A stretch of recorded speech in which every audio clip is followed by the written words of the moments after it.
I'm going to read the dream and then go through my clarifying prompts that the dreamer has answered and then give my commentary. I'm trying to read the dream as it was directly typed and sent to me. So if it's a little choppy, I apologize. The title of this dream is called 8 Mazatl. And here's the dream. I am in a very huge property, some sort of school slash festival slash playground. As I walk around, I adventure with different people from many groups, and upon making contact with these groups, I can look into the minds and dreams of the people, and I end up teaching them things in sets of 3 or 4. With each one of the students, I teach them something new and according to their own needs. When I do so, we will suddenly be in their adventure, and I'm teaching them ways to make their way easier, faster, and more efficient. To one person, I'm giving them a class in Nahualism, and we're in one session, but I tell them that by session 4, as in once he's gotten the power of the 4 Nahuals, everything will be easier for him. By just letting the Nahual do what they have to do, it'll all be easier. In some of the dreams, I complete them, as in the student, very well. I'm satisfied with my own behavior and what I've thought. It makes me feel confident and I enjoy it. End of dream. Here are the prompts. What is the feeling upon waking from this dream? Answer, joyful. Question, did you have an intention for dreaming? Answer, my intention for dreaming was to follow my Nahual, which is the black jaguar. For reference, a Nahual is likened to a spirit animal or guide. Could this happen in your waking future? Yes. Background context. Here's the background context from the dreamer. I've been thinking a lot about temples, as in astral, dreams, and physical spaces. And generally speaking, I've been having mega dreams from within a dream. I jump into one of somebody else's, and I'm usually taking a teacher, shadow, Nahual, teacher of someone else. What do you want to know about this dream? I want to draw more of that energy into this world. I want to increase my muscle memory to remember my dream adventures at a wider definition and remembrance of content. Okay, perfect. If this were my dream, first of all, I would like to note the environment and my teaching styles of which my environment might flourish, which is something between a mashup of a school, a festival, and a playground. So it's, to me, the dream is about, I'll get into this more, but if this were my dream, the dream is about my purpose and path. It's a dream of power that's showing me my innate skills in this life and my dharma. So I would say my environment for playing out my dharmic role in this life as a teacher would be, it's a mashup between, or the style. It's not, the environment is in the dream, but it doesn't have to be pointing to the physical environment of which I do things. It can point to the mental environment in which I create, the emotional environment of which I create. And that could be something of a mashup between a school with traditional knowledge, traditional wisdoms, traditional structures, mixed up with a festival, which is very non-traditional, counterculture, edgy, artsy, mixed with playgrounds, which is all about, play, inner child, satisfying our own senses of play and adventure and fun. But let's go to the questions first. What do I want to know? I want to know how to draw more of that energy from this dream into the world. So to draw more energy of the dream into the world, we have to do, embodiment practices and action plans. For this dream in particular, I would do, well, this was my first note. I would follow the instructions from the dream pretty literally. They give like really decent practical ways of honoring and embodying this stream, thus bringing more of its energy into the waking world. First, I wanted to read this passage from The Way of Tarot by Alejandro Jodorowsky, which talks about the numbers 3 and 4 and teaching in sets of 3 and 4. And that was the first thing I thought of when hearing this dream. The absolute first thing was this reference that I just read in the book. So he's talking about tarot specifically, but he's going to link it with all different sorts of cultural practices and philosophies from around the world. So I'm just going to read this. Once aware that beneath an apparent symmetry of the tarot is forever denying repetition, I began to realize how the minor arcana were arranged in accordance with a law that could be stated as follows. Out of 4 parts, 3 are almost identical and 1 is different. And out of the 3 that are equal, 2 have more resemblance to each other. In other words, 1 and 2 are a group, plus 3 are kind of the group, plus 4 is completely outside of that. Examples of this are multiple. Here are but a few. So I'm going to read this, and I would take this as it's a pattern that is a universal pattern. Because it's being pulled from so many cultures and practices from around the world, we can say there's a universal truth within this pattern. And if I'm going to be harnessing and embodying my skill set and dharma and role as a teacher, as I have been in this stream, I think applying these sets, or at least looking at my material that I would teach people from the perspective of this 3 and 4 set would be really interesting and a great way to honor the direct channeling of knowledge from the dream. So here we go. Out of the 4 suits of the tarot, swords, cups, pentacles, and wands, 3 bear the names of manufactured objects, sword, cup, and pentacle, and 1 bears the name of a natural element, wand. Among the 3 first suits, 2 objects resemble each other. The cup and the pentacle stand on the surface. The third is different, a hand holding a sword in the air. The pages of swords, of wands, and of pentacles are wearing hats. The page of cups is bareheaded. In the swords and wands, the points of the V's are turned towards the center, and in the cups, it is turned towards the outside. In addition to the symbol that corresponds to them, the queens of wands, cups, and pentacles are lifting an object with their other hand. The queen of swords is not. 3 kings are inside a palace. The 4th is in nature. 3 are wearing a crown. The 4th, a hat. 3 of the knight's horses are blue, and the 4th is white. If we look for examples of this law in different religions, mythologies, or reality, we find, for example, in Christianity, 3, Father, Son, Holy Ghost, plus 1, Virgin Mary. Of the first 3, 2 are immaterial, Father and the Holy Ghost. The third, Jesus Christ, is embodied.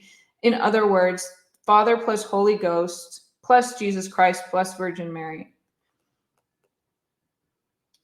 In the 4 Gospels, 3 are similar, Mark, Matthew, Luke, and 1 is different, John. Of the 3 that are similar, 2 share almost a complete resemblance, Mark and Luke, with the 3rd, Matthew, being slightly different. The Kabbalah makes a distinction between 4 worlds, 3 immaterial worlds divided into 2 that form the macropospos, the archetypal and the creative, and the 1 that is micropospos, formative. This trio feeds the fiancé material. I'm sorry if I'm pronouncing this wrong. The 4 noble truths discovered by Gautama the Buddha: suffering, desire, greed, and the middle way. In other words, suffering and desire are almost identical. Greed is like them, but not identical, and the middle way is completely different. The 4 castes of ancient India: action in the material world, workers and merchants; and warriors. Action plus action in the spiritual world, priests. In other words, workers and merchants are almost identical. Warriors are alike but not identical, and then priests are completely different. In the four elements, three are similar: air, fire, and water, and one is different: earth. Among the three that are similar, two are more so: air and fire, and one is different: water. On the human face, the ears, eyes, and nostrils are double, whereas the mouth is single. The eyes and ears are separated while the nostrils combine into one nose. Thanks to this formula, we can organize the four temperaments of the body: nerves, lymph, blood, and bile. The four trios of the zodiac: Aries, Leo, Sagittarius, Gemini, Libra, Aquarius, Cancer, Scorpio, Pisces, and Taurus, Virgo, Capricorn. And the four phases of alchemy: the work at the yellow stage, the work at the red stage, the work at the white stage, and the work at the black stage. And the four states of matter: gas, liquid, solid, and plasma, and so on and so forth. So the first thing that came up for me while reading this dream was about teaching people things in threes and fours. And I would take that as a direct message to how I can apply the knowledge I know into a structure for teaching others. And it is a way to answer the question, how do I draw more of this energy of the dream into the waking world? I can directly apply the dream to my waking world in that way. The next way that I would answer this question of how I can draw the energy of this dream into the world is by focusing on the jaguar. For any and all spirit animals, it's always advised to feed them, I would say, both metaphorically and literally. Metaphorically, as in you can feed your spirit animals, in this case jaguar, by doing food offerings or other sort of offerings. But you can also be very literal in that you can feed the inner jaguar by eating things that that animal would eat. So if it's a jaguar, I'm guessing eating meat. If it's something like a bear, you can eat honey. You can, whatever it is that the animal physically actually ingests, you can feed your inner animal by doing the same. That the theory is, or the sense is, that it will make this animal want to stay around your body, in your body, and in your field, because it's being fed and it's being honored. Another ways that I like to honor dreams, to bring the dream's energy into the world, is through creativity. So drawing, writing, song making. So any of those things can be easily applied to jaguar. I can draw pictures. I can write honorary poems about jaguar. I can do embodiment practices of the jaguar and then write from those perspectives using I am poems. And spirits love to be entertained. So singing songs, making songs that honor this spirit animal is a really great way to not only honor them in the moment, but also keep them around and call upon them. In the same sense, creating personal mantras to call upon and summon our spirit animals spontaneously is a really great thing to do. And it's one of the, I think, more fun and special things to do, to have our own personal, uniquely created and channeled mantras and songs in order to call our spirit guides, helpers, and allies and animals to us is awesome. So one more way to honor a dream spirit animal is to look up their physical attributes, their hunting styles, their special skills, etc., and see ways in which I can incorporate that into my daily life and rituals. Again, and tied in with the mantra and the song, I think that's a really great way to honor another direct message from the stream, which is calling on the spirit guide and then letting them do what they have to do, as in letting them work through me in their own organic and natural way without getting in the way of that or integrating too much thought from the human perspective into that process. And one way that I would do that, if that were my dream, is to do the song or the mantra. And that way, when I'm ready to let my experiments with letting my spirit animal take over or do their thing, reciting the mantra or singing the song that calls them in, and then being able to take a step back would be a really interesting experiment. That's what I would do if this were my dream. The next question is, I want to increase my muscle memory to remember my dream adventures at a wider definition and remembrance of content. Honoring dreams, like doing the things that I was just talking about, is a great way to do that. But there's also some other more simple and practical steps for anyone to use to hone in the muscle memory. First of all, most straightforward is writing and recording every morning, regardless of whether or not you remember a dream or remember a full dream. Sometimes we wake up with just like the tiniest little thing and we're like, I'm not going to write that down, it's too small. But writing down anything and everything from the smallest details to the longest dream. And even if you don't have a dream, just get up and write anyways.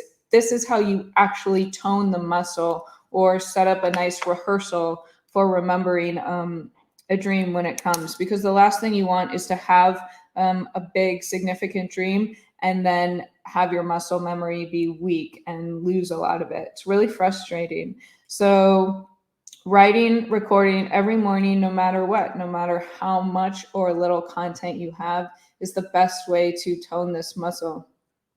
Another way you can do this is when you're falling asleep, you can picture and recite your day to yourself backwards.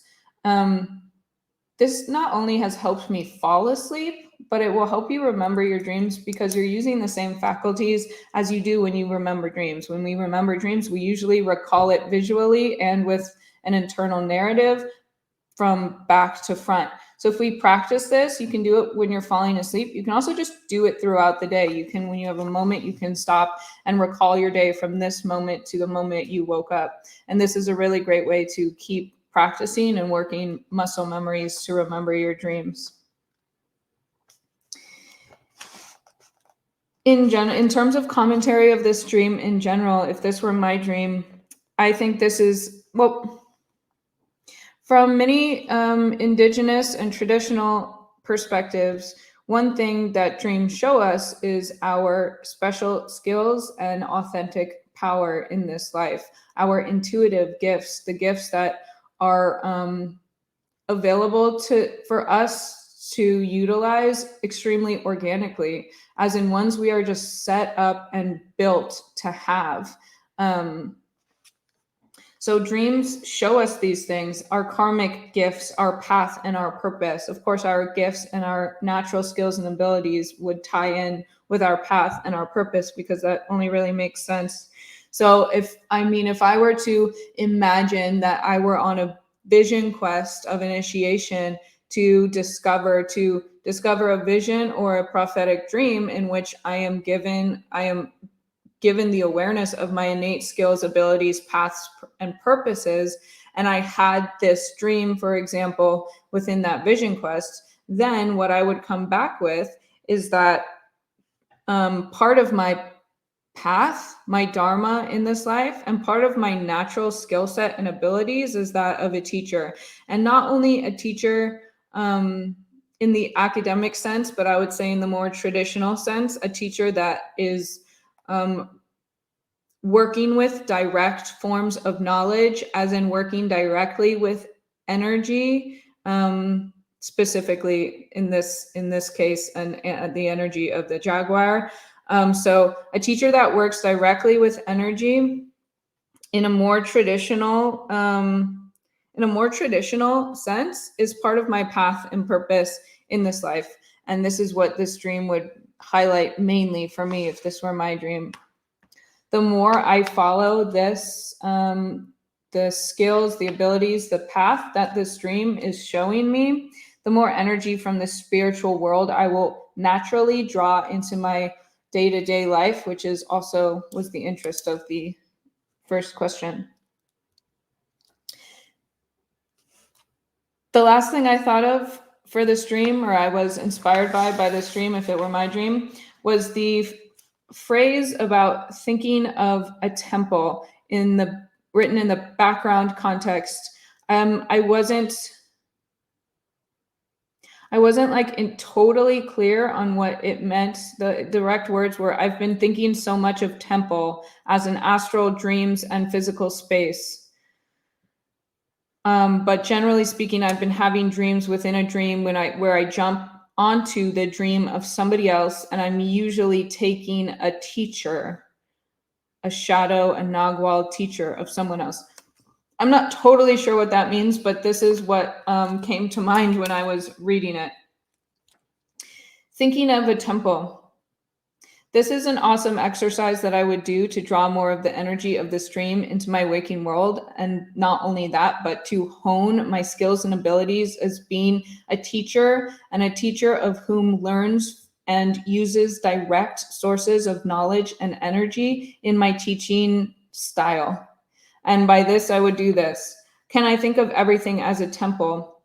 Or can I think, what about jumping into the dreams of the things around me?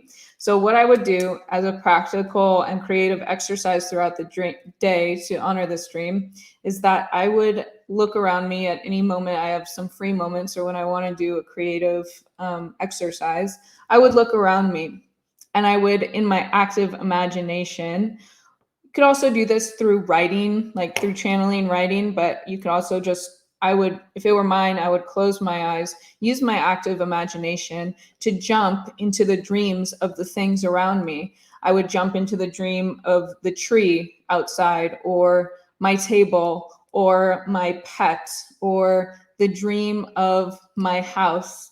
And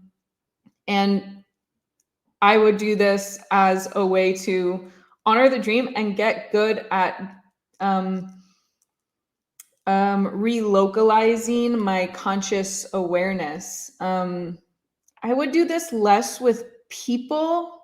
I think that's a little invasive, but there's plenty of, since all objects, all things around us are imbibed with energy, then we can do it with many, many, many things that are far more neutral. So I would actually avoid doing this with people without their consent. And I would focus on the natural world around me, the plants, the animals, the objects, the books, and there would be an infinite amount of dreams I could hop into on that subject matter.